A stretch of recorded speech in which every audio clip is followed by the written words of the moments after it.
London doesn't just sparkle, it observes. Behind the glass skyscrapers, beneath the ancient cobblestones, and inside rooms closed off to the public, power moves in silence. We're not talking about politicians or influencers here.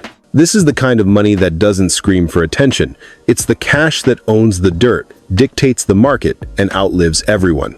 Tonight, we're stepping into the shadows to track a network of families who've quietly engineered one of the biggest business empires the United Kingdom has ever seen. While the tabloids are busy chasing the latest scandal, these dynasties operate on a whole different clock.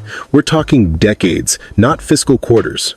Bloodlines, not brand names. You don't build this kind of wealth overnight, and you certainly don't advertise it.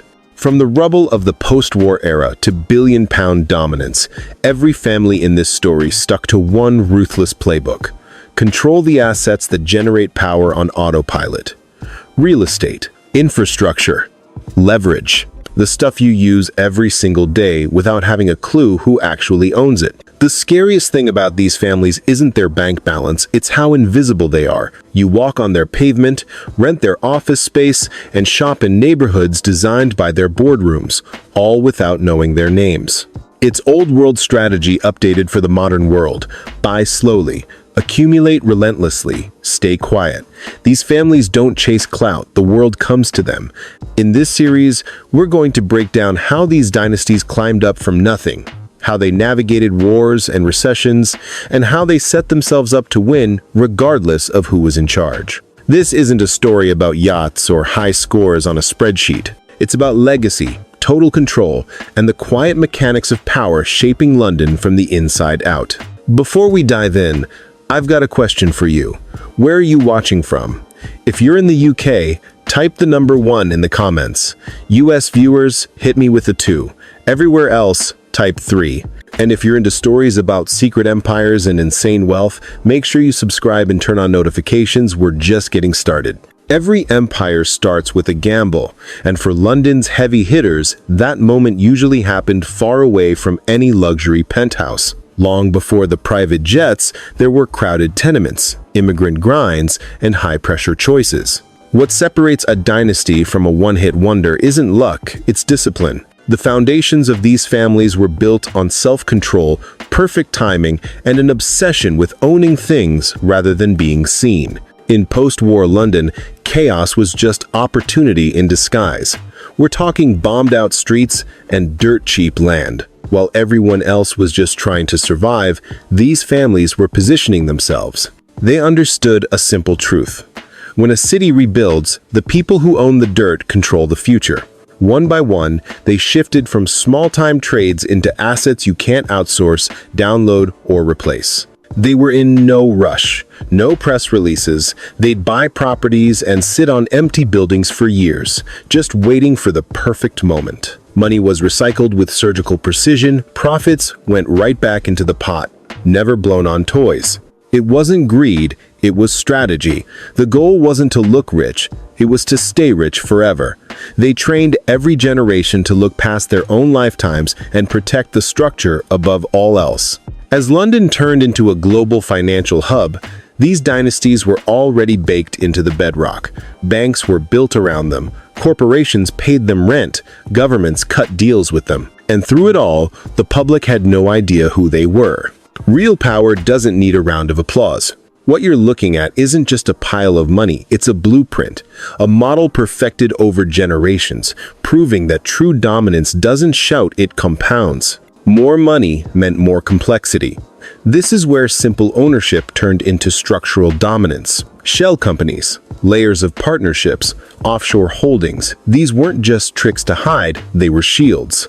These families knew that as the empire grew, it became a bigger target. Privacy wasn't a luxury anymore, it was armor. By the time London became the center of global capital, these families were already 3 moves ahead on the chessboard. They diversified not because they were scared, but because they were smart. Real estate cash-funded moves into finance, shipping, and luxury goods. Risk was a math problem, not a feeling. They didn't bet the farm on one thing. They built ecosystems where a win in one sector quietly propped up another. Passing the torch became a science. Kids weren't just handed the keys to the kingdom, they were groomed for it. The education was specific. The exposure was controlled. The message? Wealth isn't a prize, it's a job. If you couldn't handle the weight, you were cut out of the decision-making loop. No questions asked. Blood gets you in the door, but competence keeps you in the room. Meanwhile, they kept their public image perfectly beige. No controversy, no politics, no drama. They didn't need you to like them. Their leverage lived behind closed doors, in the fine print of contracts and land deeds that lasted longer than any prime minister. That's how a dynasty survives, not just the economy, but history itself. At this altitude, it's not about making money anymore. It's about stability. Control is the currency. And silence? That's the strategy. Once the power was locked in, the new game was resilience. Markets tank, administrations flip, and public mood swings overnight. The survivors weren't the loudest, they were the most adaptable. These families learned to look at chaos and see a sale. Recessions were just shopping sprees. While everyone else retreated, they quietly expanded their footprint. Their relationship with risk set them apart. They never mistook arrogance for confidence. They used debt carefully, dragged out negotiations, and stress-tested every move against a total collapse scenario. The question wasn't, how much can we make? It was always, how much can we keep? That mindset let them absorb hits that wiped out the flashy new money. Then came the influence game. Universities, museums, foundations, they started putting their names on everything. It wasn't vanity, it was insurance. Strategic philanthropy bought them goodwill, access, and legitimacy. They knew that when things get rough, public trust is just as valuable as cash in the bank. Inside the house, things got strict. Every decision was logged, every protocol enforced. No emotions allowed.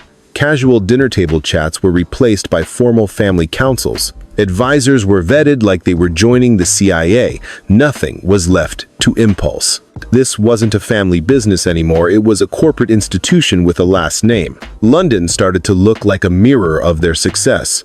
Rundown neighborhoods they bought for pennies transformed into world-class hotspots. Rents went up, influence spread out, and through it all, the family's hand remained subtle, barely visible, but definitely permanent. As these empires matured, a funny thing happened. The richer they got, the less they felt the need to flex. Sure, they had luxury, but it was quiet and purposeful. Private estates replaced public splashing. They traded press appearances for private invites. At this level, status isn't about how many likes you get, it's about who takes your phone call. This was the shift from builders to caretakers. The mission became preservation. Legal walls went up.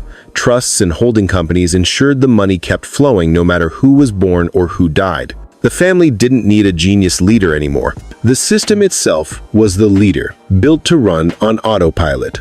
The world outside started moving at warp speed. Tech disrupted everything, and capital started flying around the globe in seconds. But these dynasties stayed grounded in the heavy stuff: land, grids, essential services. Things that don't go out of style. Startups crash and burn, but the ground underneath them stays put. They didn't race the future, they just positioned themselves so the future had to pay a toll to pass through. Behind closed doors, they drilled the values home. Loyalty beats ego, patience beats impulse. Play the long game. The younger generation was constantly reminded that one stupid move could torpedo decades of work. Wealth wasn't framed as a free ride, but as a duty. A burden just as much as a privilege. By now, the empire didn't need to grow to feel powerful. It had achieved something way rarer: inevitability.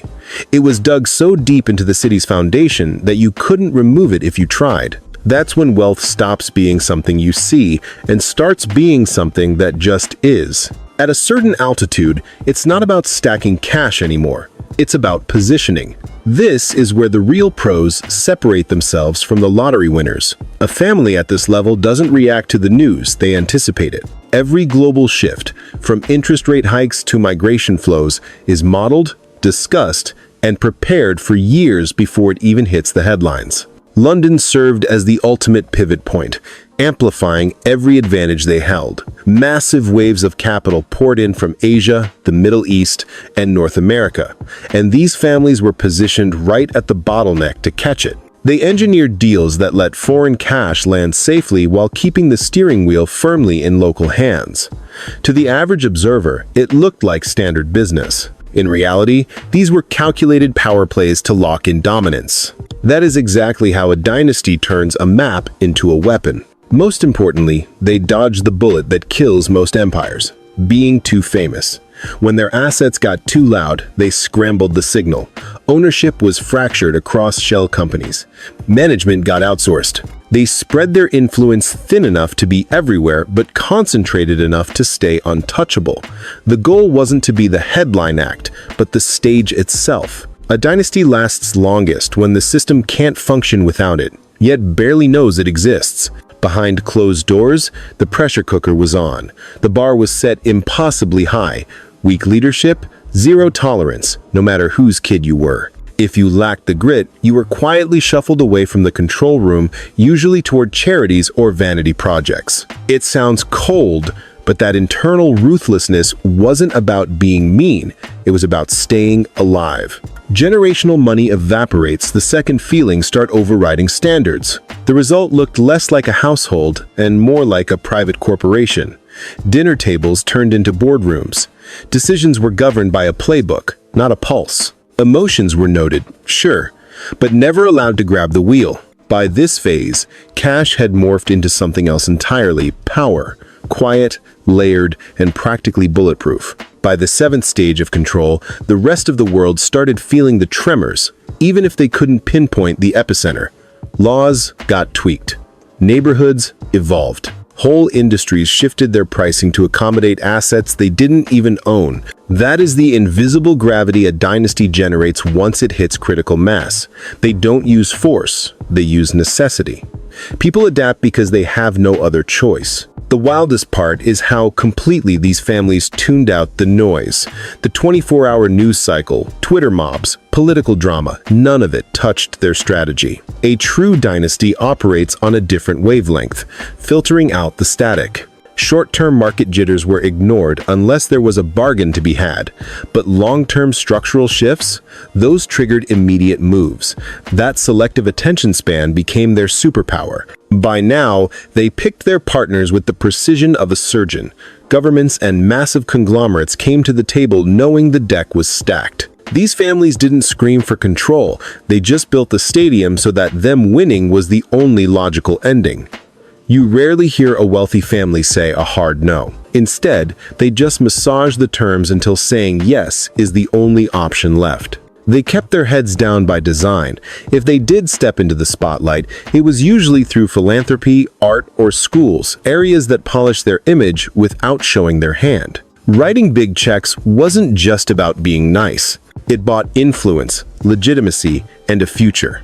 They knew that quietly molding society works a whole lot better than picking a fight with it. On the inside, the talk wasn't about profits anymore. It was about staying relevant. How do you keep an empire essential in a world that changes overnight? The playbook was simple. Evolve without selling your soul. Hold on to the assets that actually matter. Be patient. Stay silent.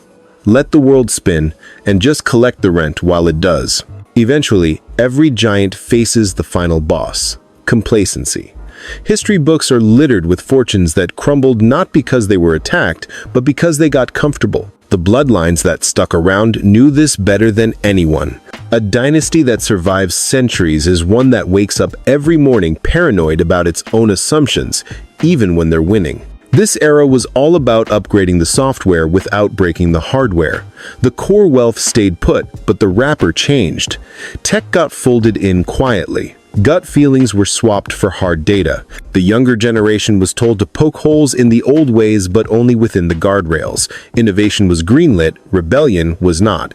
Change was fine, but chaos was off the table. The heat from the outside turned up too. Regulators wanted answers. The media started digging. the public mood turned against the 1%. Instead of fighting back, these families just adjusted the blinds. Some vanished deeper into the shadows. Others controlled the narrative by sponsoring museums or think tanks. A smart dynasty doesn't tackle perception head-on. They just redirect the energy. What is crazy is how calm they stayed. Even with the spotlight on them, the levees held. Cash reserves were bottomless. Assets were spread out. Their lawyers had built fortresses decades before the first shot was fired. While everyone else panicked, these families just executed the code. Being prepared, not optimistic, was their armor. Mentorship became the killer app internally. The elders didn't just pass down passwords, they passed down judgment. Horror stories of past screw-ups were kept alive as warnings, not folklore. The young guns learned fast that the quickest way to torch a legacy is arrogance, thinking the rules don't apply to you. At this level, just staying in the game is the trophy. No fireworks, no parades, just standing tall while the world churns around you. That is the quiet mastery of the long game, where success isn't measured by how much you grow, but by the fact that you're still standing when everyone else has folded. As the decades rolled by, a profound truth emerged. The real win wasn't domination, it was endurance. Markets boomed and busted. Politics flipped. Industries went extinct. Yet these families stayed anchored, not because they had a crystal ball, but because they were built to take a punch without shattering. At this stage, a wealthy family is less like a business and more like a self-healing ecosystem. Outsiders usually read this stability wrong. Critics called them boring. Competitors called them stagnant. In reality, it was discipline. These guys knew that chasing every shiny object is a trap. Being picky was their sharpest knife. They only put money where they could control the outcome. Expanding without grip looked like weakness to them, not ambition. A dynasty survives by saying no 1,000 times for every yes. Behind the curtain, passing the torch reached its trickiest phase. Swapping leaders wasn't an emotional moment, it was a standard operating procedure. Power shifted by inches, watched like a hawk, and tweaked if needed. Mistakes were fixed before they hit the papers. The goal was a seamless handoff.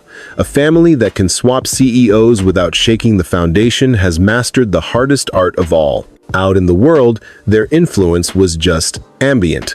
They didn't need to shout to negotiate.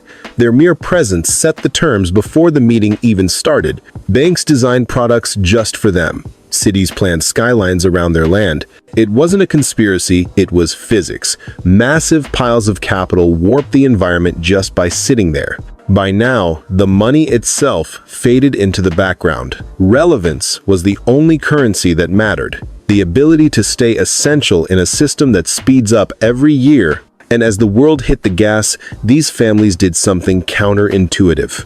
They tapped the brakes.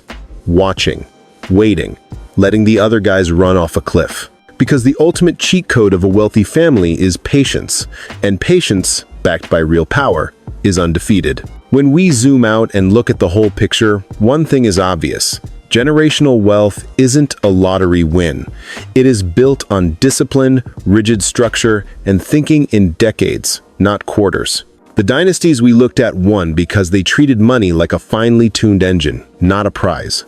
A family that lasts cares less about getting bigger and more about staying solid, consistent, and relevant forever. The biggest takeaway here is human, not financial. These families knew that unchecked power eventually eats itself. That is why so many of them quietly poured money into schools, art, and society. Not for the applause, but for the balance. A dynasty that feeds the ecosystem it lives in has a way better shot at survival than one that just bleeds it dry. There is a personal lesson here, too. Behind every empire, there is sacrifice, intense pressure, and a weight you don't see on Instagram. Wealth cranks up the responsibility. The ones who made it weren't the loudest in the room. They were the most patient. A family that respects time, stays humble, and acts as a steward turns cash into a legacy instead of just excess. So whether you are building a startup, a career, or a future for your own kids, the rule is the same. Play the long game. Protect your base. Adapt without losing your soul, and never confuse being seen with being effective. Real power compounds in the quiet. If you dug this deep dive into elite dynasties and hidden empires, smash that subscribe button, like the video, and share it around. Drop your thoughts in the comments below.